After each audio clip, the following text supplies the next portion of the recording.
Viswanathan sir நல்ல பல்லவியை select பண்ணுவார். ஒரு நடந்த நிகழ்ச்சியை சொல்கிறேன். எனக்கு எம்ஜிஆருக்கு அடிக்கடி அபிப்பிராய பேதம் வரும். உடனே அவர் என்ன வேணான்னு, நான் அவரை வேணான்னு இது நடக்கும். அது மாதிரி கலங்கரை விளக்கத்தில் நான் எழுதலை. அப்புறம் திடீர்னு நினச்சி வாலி எழுதிட்டேன் அப்படின்னு.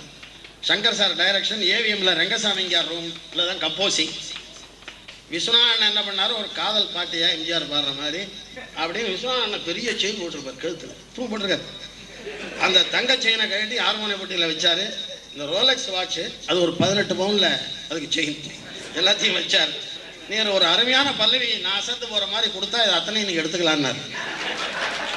பல்லவி சொன்னேன், உடனே எடுத்துக்கங்கிட்ட. காற்று வாங்க போனேன்னு ஒரு கவிதை வாங்கி வந்து அதை கேட்டு வாங்கி போனாள் அந்த கண்ணு என்ன ஆனாள்னு சொன்னேன். இது எடுத்துக்கங்கன்னார். திருப்பி அவர்கிட்டே கொடுத்து இதை விட விலை உயர்ந்தது வேணும்னு.